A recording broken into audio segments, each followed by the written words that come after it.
Bonjour bien-aimés. Hop, je vais mettre la Bible à l'endroit, ce sera plus facile pour la lire. Voilà, je voudrais qu'on puisse partager quelques pensées. Dimanche dernier, notre pasteur Patrice a parlé de la maturité et donc la maturité spirituelle. Et tout au long de cette semaine et déjà un petit peu avant, le Seigneur me parlait de la souffrance. C'est un thème qui n'est pas facile. Et je ne vais pas tout dire, je ne vais pas faire une exégèse complète sur la souffrance, ce n'est pas mon objectif. Et pour tout vous dire, j'ai passé beaucoup d'heures à souffrir pour préparer le message. Il n'en est pas sorti grand-chose, si ce n'est 7 versets. J'ai dit, Seigneur, toi tu sais ce que tu veux dire à ton peuple. Amen. Tu sais ce que tu veux nous dire, alors on te fait pleinement confiance au Saint-Esprit. Dans le chant que nos bien-aimés ont pris, il nous est dit « Acclame ton Dieu, pousse des cris de triomphe ». La difficulté, c'est qu'avant de pousser des cris de triomphe, il faut remporter bien des batailles.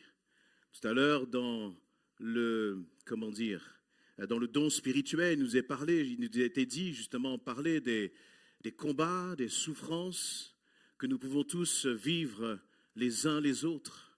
Voyez ? Et d'ailleurs, je relisais un peu le passage. Vous savez, il y a un moment où Jésus, je crois que c'est la seule fois dans les évangiles, où Jésus a parlé de façon assez sévère à Pierre. Vous savez, quand il a dit à Pierre, arrière de moi, Satan. Je ne sais pas s'il y a un frère ou une sœur dans l'église qui vous dit cela, c'est quelque chose de choquant quand même. Un homme qui s'est levé, quand Jésus lui a dit, toi viens et suis-moi, il a tout abandonné. Il a tout lâché pour suivre Jésus. Et voilà donc on va lire quelques versets. Alors pardonnez-moi si ce n'est pas toujours dans l'ordre, mais vraiment je fais confiance au Saint-Esprit pour nous encourager cet après-midi. Amen. Alors, Matthieu chapitre 16, je vais lire à partir du verset 21. Il nous est dit ceci dans la version du Semeur. À partir de ce moment, Jésus commença à exposer à ses disciples qui devaient se rendre à Jérusalem, y subir de cruelles souffrances de la part des responsables du peuple, des chefs des prêtres et des spécialistes de la loi, être mis à mort et ressusciter le 3e jour. Alors Pierre le prit à part et il se mit à lui faire des reproches. « Que Dieu t'en préserve, Seigneur, cela ne t'arrivera pas. » Mais Jésus se retournant vers Pierre, il lui dit, « Arrière, Satan, éloigne-toi de moi, tu es pour moi un obstacle, car tes pensées ne sont pas celles de Dieu, ce sont des pensées toutes humaines. » Et je vais continuer. Puis, s'adressant à ses disciples, Jésus dit, « Si quelqu'un veut marcher à ma suite, qu'il renonce à lui-même, qu'il se charge de sa croix, et qu'il me suive. Car celui qui est préoccupé de sauver sa vie la perdra. Mais celui qui veut sauver sa vie à cause de moi, la retrouvera. » Je vais m'arrêter là. Amen. Quand je priais, cherchais la face de Dieu, et puis le Seigneur met ses pensées dans mon cœur. Et souvent, je crois que le Seigneur nous partage aussi comment lui voit l'Église. Comment il voit, j'allais dire, la bonne santé ou la santé de l'Église. Et le Seigneur me mettait vraiment cette pensée que l'Église essentielle est en train d'avancer. Et je me réjouissais de cela. Et puis, ce n'est pas simplement une pensée, je vois comment le Seigneur corrige les cœurs des uns et des autres. Alors, on ne voit pas tout, on n'entend pas tout en tant que pasteur, mais on voit parfois, il y a un peu des frictions. Et puis, quand il y a un peu des frictions, il y a un frère ou une sœur qui vient vous voir et puis vous lui parlez sur le pardon. Et puis, cette sœur va voir l'autre et commence à pardonner. Et on se dit, merci Seigneur, là, il y a une victoire qui a été remportée. Et puis, dans d'autres situations, des bien-aimés qui étaient blessés, presque traumatisés et qui avaient du mal, vous voyez, qui viennent là pendant des années dans l'église et qui restent encore sous cette blessure. Et puis il y a une parole qui vient à travers une prédication, un encouragement, un partage même à la fin du culte, dans une des réunions. Et puis on voit que cette sœur, eh bien, elle est restaurée, elle est guérie. On dit merci Seigneur. Parce que les victoires que le Seigneur opère dans les cœurs, eh bien, c'est des victoires, tout à l'heure on parlait d'influence. C'est des victoires qui ont une grande influence ensuite sur l'Église, sur la vie de l'Église. Et le Seigneur me montrait que vraiment l'Église est en train d'avancer. Elle est en train il y a des hommes et des femmes là qui disent, mais moi je veux plus rester sur place, je veux plus rester dans mon coin, mais je veux m'engager. Une sœur nous disait récemment qu'elle avait l'habitude de filer à toute vitesse après l'église. Et puis là, ça lui a fait un peu tout bizarre parce qu'il y a 2 dimanches, elle a décidé de rester pour commencer à communiquer, pour commencer à partager, pour commencer à échanger les unes avec les autres. Et je me dis, mais Seigneur, merci pour cette victoire. Alléluia. Et Dieu est en train il me disait, mais l'église là, essentielle arrive dans un virage. Vraiment dans un moment où il va y avoir des choses extraordinaires qui vont se passer au milieu de nous, bien-aimés. Mais pour que ces choses extraordinaires se passent au milieu de nous, le Seigneur nous dit, soyons prêts, soyons préparés. Là, dans le passage que je viens de vous lire, nous connaissons la fin de l'histoire. Nous savons que Jésus va être vainqueur à la croix.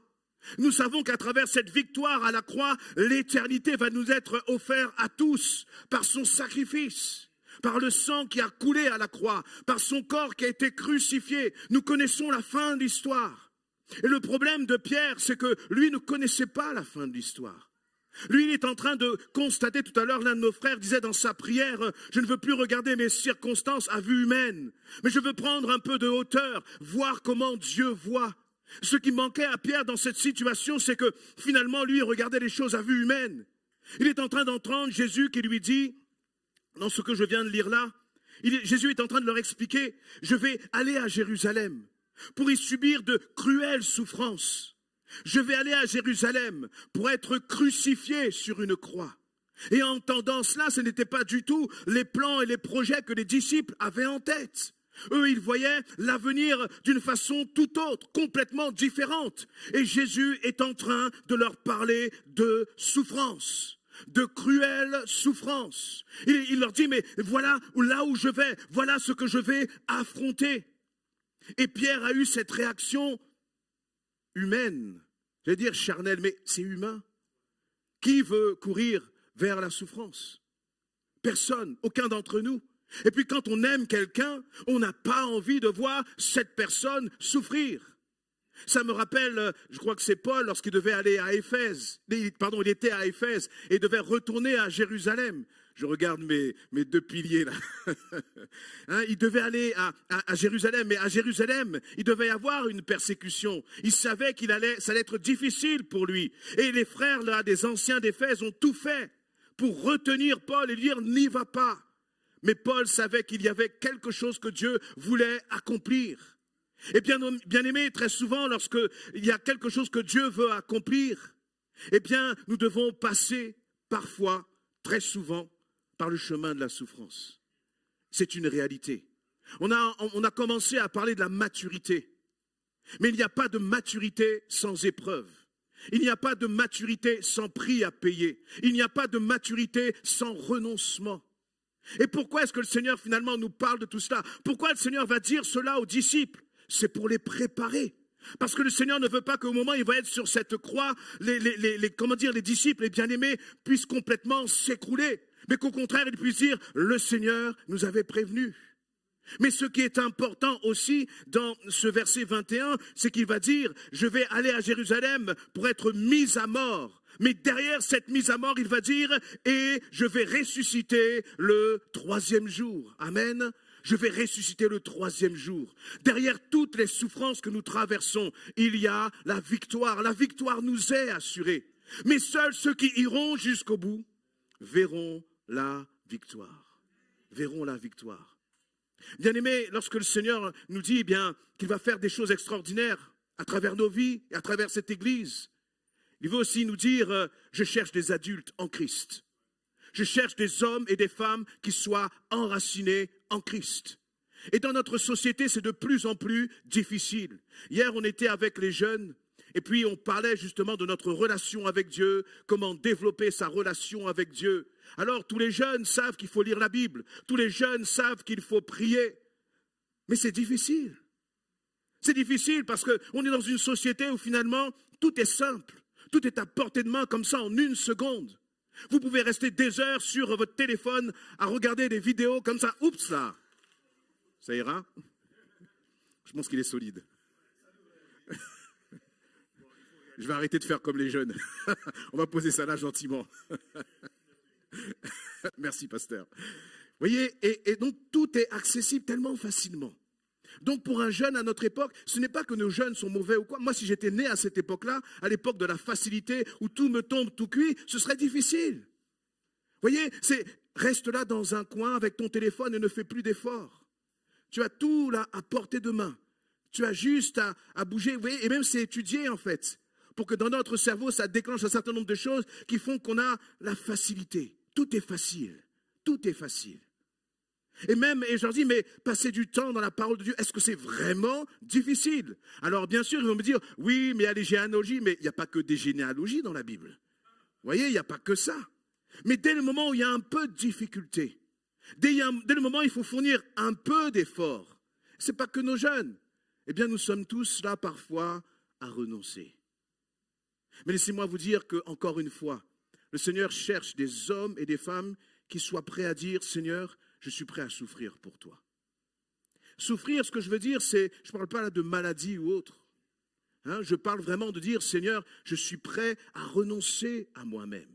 Parce que sinon, il ne peut pas y avoir de maturité. Sinon, nous restons un peu comme des enfants gâtés qui cherchent ce qui vient rapidement. Vous voyez, ceux qui ne demandent pas d'effort.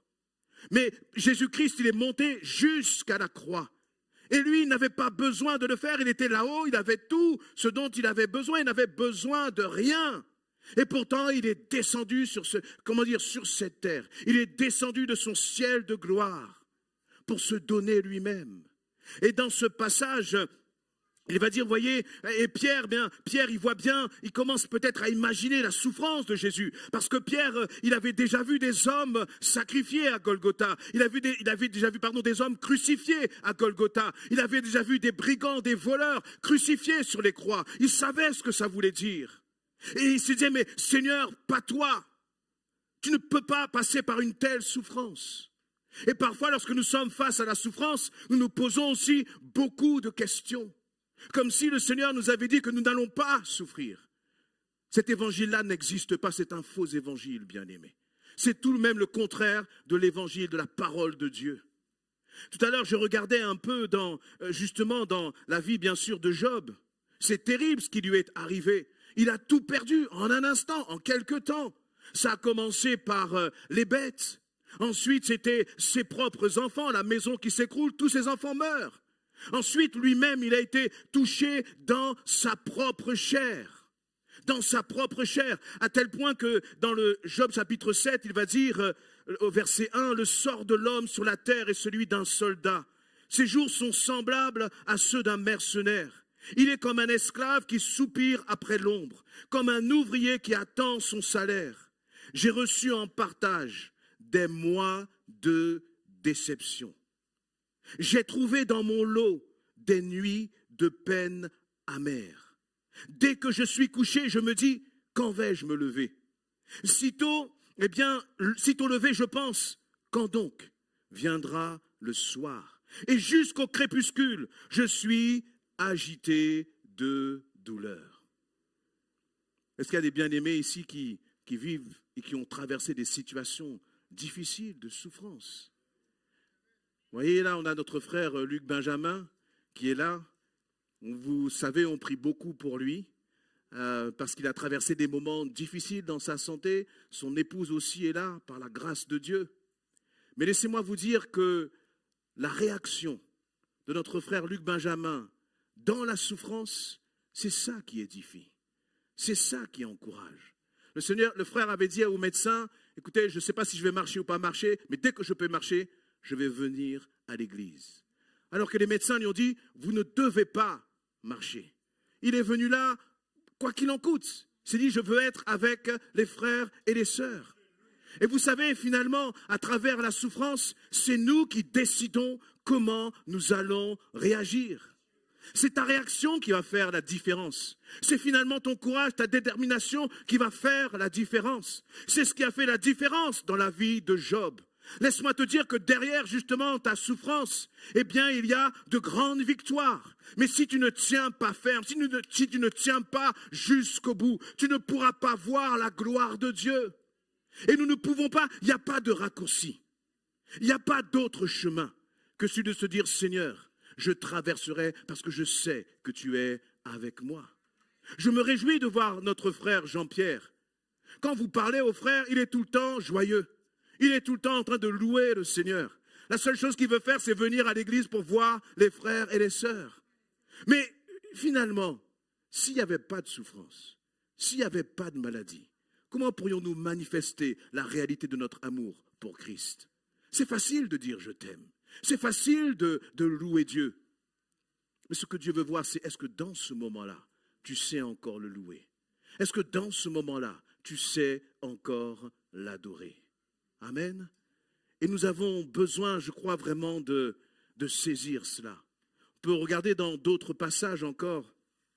Par exemple, dans Hébreux chapitre 5.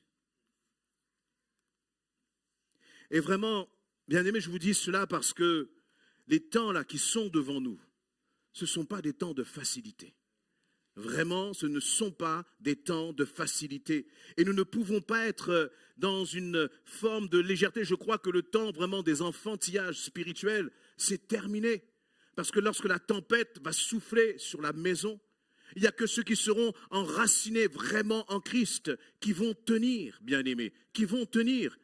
Lorsque la parole nous dit que, eh bien, Satan est venu justement pour égorger, dévorer, détruire. Pourquoi? Parce qu'il croit qu'en t'affligeant des souffrances, il croit qu'en s'attaquant à toi, il pourra t'éloigner de Jésus-Christ. Et c'est à nous de dire, nous refusons cela. C'est à nous de déclarer avec fermeté, Seigneur, je reste attaché à toi. Je ne suis pas venu simplement chercher des bénédictions, Seigneur éternel, mon Dieu, mais je suis là parce que je t'aime et je veux vivre pour toi, quel qu'en soit le prix. Le Seigneur a mis sur notre cœur la vision pour cette Église, c'est-à-dire des disciples qui vont faire des disciples dans l'amour. Mais il n'y a pas de disciples qui refusent de passer par la souffrance. Il n'y a pas de disciples qui refusent de passer qui refuse le renoncement à soi-même. Il n'y a pas de disciples qui refusent de payer le prix pour le royaume de Dieu. J'aime bien annoncer la couleur un peu comme Jésus, parce que c'est la vision que le Seigneur a mis dans cette Église. Si on n'aime pas la vision, il ne faut pas perdre son temps et rester bien aimé. Hein? Mais vraiment, je crois que être un disciple, de dire Seigneur, je suis prêt à me mettre à ta disposition. Et pas quand moi j'ai le temps, pas quand moi je suis disponible, mais c'est mettre Dieu vraiment au centre et de dire Seigneur, quoi qu'il arrive, je tiendrai fermement, quoi qu'il arrive, je m'attache à toi Seigneur. Et vous savez ce qui se passe, c'est que Jésus n'a jamais abandonné ses disciples. À chaque fois il était à leur côté et jamais il ne les a oubliés. Mais parfois c'est peut-être nous qui renonçons à Jésus à cause des combats, à cause des difficultés. Je disais tout à l'heure dans Hébreux chapitre 5, et on peut lire à partir du verset 7, « Ainsi au cours de sa vie sur terre, Jésus, avec de grands cris et des larmes, a présenté des prières et des supplications à celui qui pouvait le sauver de la mort. Et il a été exaucé à cause de sa soumission à Dieu. Bien qu'étant fils de Dieu, il a appris l'obéissance par tout ce qu'il a souffert. Et c'est parce qu'il a été ainsi amené à la perfection qu'il est devenu, pour ceux qui lui obéissent, l'auteur d'un salut éternel. Dieu, en effet, l'a déclaré grand prêtre selon la ligne de Melchisédek. Alléluia. Vous voyez, il nous est dit, ainsi au cours de sa vie, Jésus, avec de grands cris et des larmes. J'ai lu ma Bible, bien sûr, un certain nombre de fois. J'ai lu donc ce passage, un nombre, je pense même incalculable de fois. Jamais je n'avais fait attention au fait que Jésus avait prié, mais avec des grands cris et des larmes. Est-ce que vous imaginez Jésus comme ça? Souvent, on pense aux souffrances de la croix. Mais il ne nous est pas précisé là à quel moment, justement, il a prié là, à ce moment-là. Mais ce qui est sûr, c'est que notre Jésus, il a connu ses souffrances. Et dans ses prières, il a prié avec des grands cris, il a prié avec des larmes, il a prié avec des supplications. Avec des supplications. Et donc, le Seigneur sait, lorsque le Seigneur nous dit de tenir bon dans la souffrance, ce n'est pas quelqu'un qui n'a pas connu la souffrance qui est en train de parler de cela. C'est celui qui a connu la souffrance. C'est celui qui est passé par cette souffrance. Et c'est pour ça qu'il est capable de nous encourager dans ce que nous traversons. Et de te dire, ne lâche pas, tiens fermement la main du Seigneur. Amen. Et il nous a dit ensuite, et il a été exaucé à cause de sa soumission à Dieu. Il y a la souffrance. Il y a là l'obstacle qui est en face. Il y a là peut-être le prix que le Seigneur te demande de payer pour être un disciple de Christ. Et face à ce prix, eh bien, tu as deux possibilités. Soit tu te soumets, soit tu obéis au Seigneur. Voyez? Et si tu obéis au Seigneur, tu verras l'exaucement. C'est ce qui nous est dit là. À cause de sa soumission à Dieu. Que rien, mon frère, ma sœur, ne t'empêche d'obéir au Seigneur. Aucune souffrance. Aucune souffrance. Que rien dans ton couple ne t'empêche de faire la volonté de Dieu. Que rien dans ta famille ne t'empêche de faire ce que Dieu te demande de faire. Qu'aucune souffrance, qu'aucune difficulté, qu'aucun combat ne t'empêche d'obéir au Seigneur. Et comment est-ce qu'on peut savoir qu'on est obéissant? Comment est-ce qu'on peut savoir qu'on est obéissant, bien-aimé? Ça ne peut se faire qu'à travers, justement, la souffrance. Ça ne peut se faire qu'à travers l'épreuve. Tout le monde dit oui, oui, oui, oui, oui, oui, mais au moment de l'épreuve, c'est comme un filtre. On voit qui est réellement attaché à Christ. Hein? Récemment, on parlait, je vous avais présenté cette vidéo de ce pasteur dans un de ces pays qui est persécuté. Voyez, où on vous a déjà raconté et partagé. Je crois que c'était, je ne sais plus quel pays, un pays d'Afrique musulman, dans lequel ils avaient capturé toutes ces jeunes filles. Et on leur avait demandé justement de renoncer à Christ, finalement. C'est au Nigeria, de renoncer à Christ. Et on avait vu partager ce témoignage il y a une seule fille qui a dit, moi je ne renoncerai pas à Christ. Et cette jeune, je ne sais pas, des jeunes filles, 10, 11 ans, quelque chose comme ça. Et celle qui témoignait, ce n'était pas la fille, parce qu'elle est toujours capturée, c'était sa maman. Sa maman qui disait, eh bien ma fille, elle a bien fait de ne pas renoncer à Christ. Et c'est là que l'on voit que la maman aime Christ. C'est là que l'on voit que cette petite, elle aime Christ. Parce qu'elle passe par l'épreuve. Et dans l'épreuve, elle tient bon. Elle tient bon. Et là, justement, dans ce passage, il nous est dit que, verset 8, bien qu'étant fils de Dieu, il a appris l'obéissance par tout ce qu'il a souffert. Je ne comprends pas tout là-dedans. Je ne sais pas ce que Jésus a à apprendre. Jésus n'a rien à apprendre. Mais en même temps, Jésus n'avait jamais souffert. Est-ce que Jésus avait souffert avant de descendre sur terre? Non, il n'avait jamais souffert. Donc il y avait effectivement quelque chose que Jésus ne savait pas, ne connaissait pas, c'était quoi? La souffrance. La souffrance. Mais il nous est dit que finalement, je suis en train de comprendre là en même temps, merci Saint-Esprit. Il nous dit, il a appris l'obéissance par tout ce qu'il a souffert. Je viens de comprendre. Jésus ne pouvait pas apprendre l'obéissance dans la souffrance, parce qu'avant de descendre sur terre, Jésus n'avait jamais souffert. L'obéissance, Jésus connaissait. Mais l'obéissance dans la souffrance, c'était inconnu pour lui. Vous êtes d'accord avec moi, je ne me trompe pas? Ok, les théologiens, vous validez? Il ne connaissait pas cela. Mais Jésus a traversé cela. Il a traversé cela. Bien-aimé, est-ce que toi aussi tu es déterminé? Vous savez, face à la souffrance, on peut se poser beaucoup de questions. Alors, il y a des souffrances qui sont le résultat de notre désobéissance, qui sont la conséquence de nos mauvaises décisions, de nos mauvais choix. Et puis, eh bien, ça entraîne, bien sûr, des souffrances, même des maladies. On le voit dans 1 Corinthiens 11, lorsqu'on parle de la Sainte Seine. Voyez, mais je ne suis pas en train de parler de cette souffrance-là. Là, je suis vraiment en train de parler finalement de cette souffrance ou cette épreuve ou ce renoncement ou ce prix à payer, mais qui est un choix. parce que Jésus ne va pas nous obliger. Lorsqu'on choisit Jésus-Christ, on ne choisit pas la facilité. On choisit le renoncement à soi-même. Le renoncement à soi-même. On choisit l'obéissance. Et l'obéissance, ce n'est pas évident, bien-aimé. Si on veut suivre Christ et chercher la facilité, je crois qu'on a frappé à la mauvaise porte, on a choisi la mauvaise personne. Le Seigneur Jésus va même nous parler justement du chemin, qui est étroit. Matthieu 7, 13, on peut le regarder si vous voulez. Matthieu 7.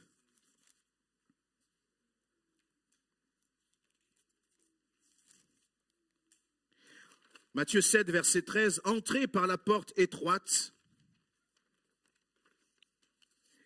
En effet, large est la porte et spacieuse. En effet, large est la porte et spacieuse la route qui mène à la perdition. Nombreux sont ceux qui s'y engagent. Mais étroite est la porte et resserré le sentier qui mène à la vie. Qu'ils sont peu nombreux ceux qui les trouvent.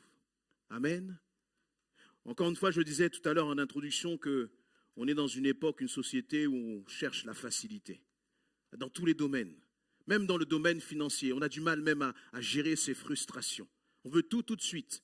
Et si on n'a pas tout de suite, on va aller voir cet élève, on va se mettre dans des situations compliquées parce qu'on a du mal à attendre, on a du mal à se maîtriser. On n'aime pas les frustrations. Vous voyez? Et ça, c'est le chemin finalement qui est large.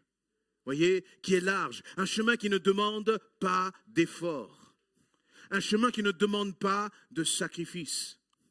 Mais la fin de ce chemin, l'issue, c'est la perdition. Nos jeunes, si vous voulez grandir avec Christ, il n'y aura pas 50 solutions. Il faut sacrifier. Il faut sacrifier du temps à lire la parole de Dieu. Il faut sacrifier du temps à prier. Une fois qu'on fait cela, vous voyez, quand on commence à lire la parole de Dieu, alors, je racontais un peu hier aux jeunes, justement, on sortait avec la famille hier, et puis c'était le soir, on prenait le RER. Alors je me suis dit, c'est une bonne occasion d'utiliser ce temps pour lire ma Bible. Alors j'ai commencé à sortir ma Bible sur mon téléphone, à commencer à lire. Mais ça n'a pas duré 3 minutes. J'étais au bout d'un moment, j'étais comme ça sur ma Bible. Et puis je sentais le regard de mon épouse, le regard un peu moqueur de quelqu'un, quand la personne dort. Et je me dis, Seigneur, voyez, notre chair ne veut pas. On peut faire plein de choses. Tout ce qui n'est pas spirituel, on a toujours de l'énergie pour le faire. On a toujours la force pour le faire. Mais dès qu'il s'agit de choses spirituelles, il y a toujours un combat à mener. Alors les jeunes me disaient, mais ce serait bien si par exemple on avait la Bible, on faisait juste comme ça pour la lire. Vous voyez, ils essaient de trouver des moyens plus faciles. Ça n'existera pas. Même si tu fais ça, il y a un verset. Donc combien de fois tu vas faire ça comme ça? Il faut pas, on ne peut pas tourner autour du pot. Faire les choses du royaume, ce sera toujours difficile parce qu'il y a notre chair. Et donc ça demande de la détermination. Ça demande de se dire, Seigneur, je réalise finalement ce qu'il y a derrière ce sacrifice. Jésus, lorsqu'il va parler à Pierre tout à l'heure, aux disciples, et qu'il leur dit, je dois retourner à Jérusalem, justement, et là je vais subir des souffrances cruelles, je vais passer par la croix. Mais ce que Jésus savait, c'est qu'il y avait derrière cela la résurrection. Et bien aimé, dans ton couple, si c'est difficile, si c'est compliqué au quotidien, sache que si tu t'attaches à faire la volonté de Dieu, tu verras la gloire de Dieu. Et ça, il ne faut pas l'oublier. Parce que sinon, on est complètement pris, englué dans la difficulté, dans la souffrance, là, sans voir ce qu'il y a derrière, sans voir les promesses de Dieu qui vont se réaliser, sans voir la gloire de Dieu qui va se manifester. Mais la manifestation de la gloire de Dieu ne se fera qu'à travers ta maturité, ton attachement au Seigneur. De dire, Seigneur, vraiment, quoi qu'il en coûte, je ne lâcherai pas, je n'abandonnerai pas. On le rappelle souvent, mais dans cette église à Essentiel, elle a accouché dans la douleur. Il y a eu vraiment des moments difficiles. C'était compliqué. Mais parce que c'était compliqué, le Seigneur nous a façonnés. Quand il fallait faire des cultes juste sur Zoom, quand il fallait faire des cultes juste une fois, un dimanche sur 2, Là même quand il faut venir l'après-midi. Alors Satan dit, ben, ça ne me plaît pas, je comprends, il n'y a pas de problème. Mais je crois qu'aussi c'est à travers cette difficulté que le Seigneur nous façonne. C'est à travers cette difficulté et ces combats qu'il nous prépare, qu'il nous apprend, comme Jésus l'a fait, qu'il nous apprend l'obéissance. Ce que je vous invite à faire, c'est dans votre combat, dans votre souffrance, dans votre difficulté, c'est de dire, Seigneur, qu'est-ce que tu veux m'apprendre? Qu'est-ce que tu veux m'enseigner? Parce que quoi qu'il arrive, bien-aimés, il n'y aura pas de chrétiens qui ne souffriront pas sur cette terre, ça n'existe pas. Je souffre, j'ai souffert, je souffre et je souffrirai. J'entends pas d'amen. Mais le Seigneur sera toujours avec moi, bien-aimés. Il sera toujours avec moi. Vous voyez, parce que parfois on est étonné, surpris, et puis on voit des chrétiens s'écrouler parce qu'ils passent par la souffrance. Et c'est un peu comme, finalement, c'était un peu l'idée de Pierre. Mais Jésus m'a dit à Pierre, arrière de moi, Satan. Parce que Pierre se disait, mais c'est pas normal. Et c'est comme quand on va parler du pardon, on va nous dire, c'est difficile. Quand on va te parler de commencer à apprendre à aimer ton prochain, bénir même tes ennemis, la première réaction, c'est difficile. Mais à force de dire c'est difficile, c'est difficile, c'est difficile, quand est-ce qu'on va grandir? Quand est-ce qu'on va être des chrétiens matures qui vont dire, Seigneur, c'est difficile, mais je sais que je peux compter sur toi parce que ton esprit vit en moi. Au premier obstacle, bien-aimé, on ne peut plus se contenter du c'est difficile. Même si tu as 6 mois de baptême, eh bien, ce n'est pas une question de temps, ce n'est pas une question de durée, ce n'est pas une question de nombre d'années de baptême. C'est une question de dire, Seigneur, je suis déterminé à faire ta volonté, quoi qu'il en coûte. On peut tout perdre à n'importe quel instant. Job n'est pas quelqu'un de particulier où ça va arriver qu'à lui. Tous les jours, je prends, presque tous les jours pour aller au travail, je prends mon scooter. Quand j'arrive là à Paris, j'ai traversé le périph' et l'autoroute, je dis, merci Seigneur, tu m'as gardé en vie. Tout n'est que par sa grâce, bien-aimé. Tout n'est que par sa grâce. Tout n'est que par sa grâce. Amen. Je continue dans cette dimension. Des fois, quand on lit des versets, on dit, mais Seigneur, est-ce qu'on peut vraiment lire ce verset? On va le lire comme c'est dans la Bible. Romains 5, verset 3. Je regarde à partir d'où. Allez, je vais lire à partir du verset 2. Allez, commençons verset 1. Romains 5, 1. Puisque nous avons été déclarés justes en raison de notre foi, nous sommes en paix avec Dieu grâce à notre Seigneur Jésus-Christ. Par lui, nous avons accès au moyen de la foi à ce don gratuit de Dieu qui nous est désormais acquis. Et notre fierté se fonde sur l'espérance d'avoir part à la gloire de Dieu. L'espérance d'avoir part à la gloire de Dieu. Vous avez cette espérance, bien-aimés, qu'un jour nous reverrons Jésus-Christ. Amen. Ça, c'est l'objectif, c'est la destinée. Mais entre maintenant et la destinée, il y a un parcours. Sur le parcours, eh bien, c'est le verset 3. Mieux encore, nous tirons fierté, même de quoi? De nos détresse. On peut le relire ensemble. Mieux encore, nous tirons fierté même de nos détresses. Seigneur, apprends-moi. Saint-Esprit, apprends-moi à tirer fierté de mes détresses, de mes combats, de mes épreuves. Ce n'est pas évident. Mais si Paul, l'apôtre Paul, enseigne cela à l'église de Rome, c'est que c'est possible. Ou à moins qu'on se dit, ben, ça c'est pas pour moi, c'est pour des super chrétiens. Au contraire, Paul dit, ne me considérez pas comme quelqu'un étant avec une certaine fierté. Paul dit, mais moi je suis de chair comme vous. Tout à l'heure, je crois que dans l'une des prières, un des frères disait, mais parlait de Job dans sa prière. Job était un homme de chair comme nous. Comme nous. Et là, il nous est dit, nous tirons fierté même de nos détresses. Car nous savons que la détresse produit la persévérance. La persévérance conduit une fidélité éprouvée. J'aime cette expression, une fidélité éprouvée. Vous voyez, notre fidélité à l'égard de Christ, elle ne se manifeste, elle ne se révèle que dans l'épreuve. Comment est-ce que vous voyez qu'un couple est solide? C'est quand il y a les épreuves. Et qu'on commence à dire, mais ça fait combien de temps que vous êtes mariés? S'il dit 10 ans, 20 ans, 30 ans, 40 ans, mon frère Libert, ça fait combien de temps que tu es marié? Et ma soeur Sylviane? Combien? 47 ans. Voilà, 47 ans. Quand on entend ça, ça nous encourage, mais dans les 47 ans, pourquoi est-ce que ça nous encourage? Parce qu'on sait que en 47 ans de mariage, ce n'est pas un long fleuve tranquille. Mais c'est ces 47 ans qui montrent que le couple est resté fidèle, attaché à Christ. Nous voulons la victoire, mais nous ne voulons pas les 47 ans. Vous voyez, hein? Mais dans tous ces 47 ans-là, si je donne la parole au frère Libert maintenant, il peut prêcher, je pense, là tout de suite et rendre son témoignage. Il a dit c'est après. Sur tout ce que le Seigneur a fait, ma sœur Sylviane. Récemment, il nous partageait encore un sujet de prière. On avait prié pour la santé de notre frère Libert. Et notre frère Sylviane nous disait qu'elle témoignait du fait que, eh bien, ils sont partis à un moment donc en Guadeloupe pour prier, pour chercher la face de Dieu.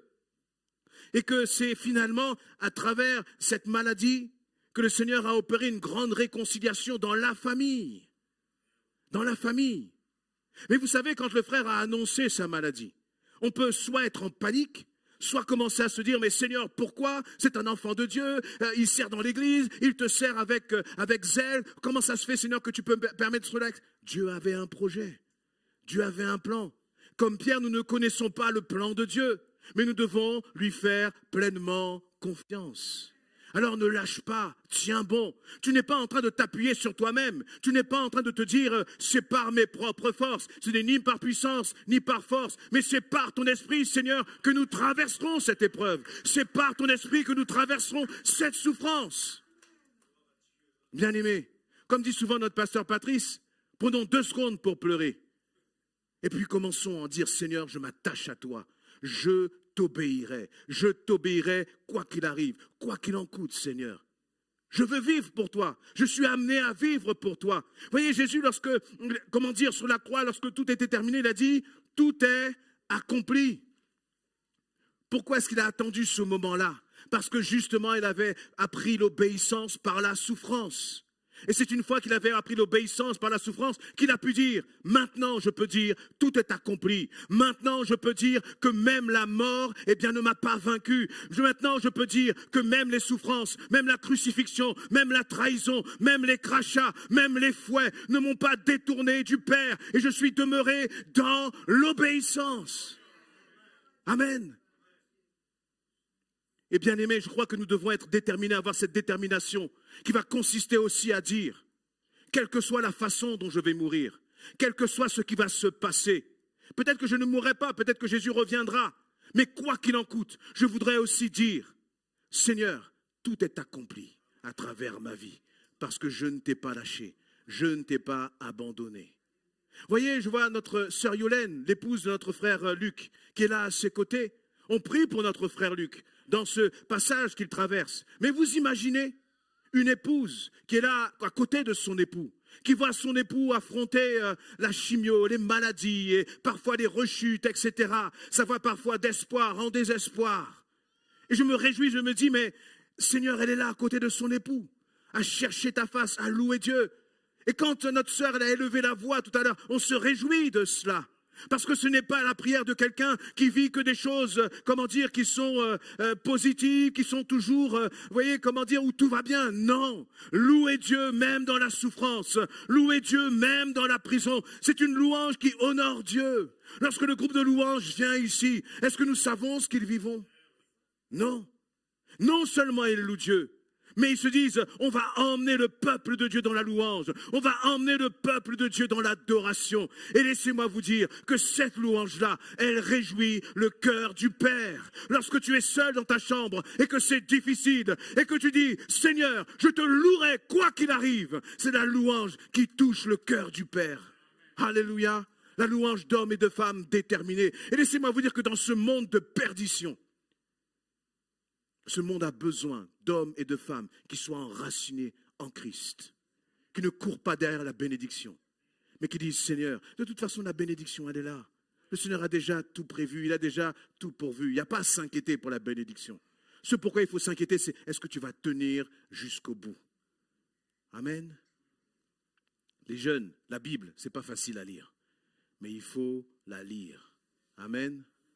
Est-ce que je veux voir des jeunes qui vont dire, je vais la lire, je vais faire des efforts, même si c'est difficile. Alléluia. Hein? Et qui va faire des efforts en disant, c'est difficile Seigneur, mais je vais la lire. Alléluia. C'est le prix qu'il faut payer pour que ton âme soit en paix, pour nourrir ton âme, pour t'attacher au Seigneur. Pour t'attacher au Seigneur. Je vais terminer, je vais demander au groupe de louanges de s'avancer. Et je vais vous partager ce verset que j'aime beaucoup dans Romains 8.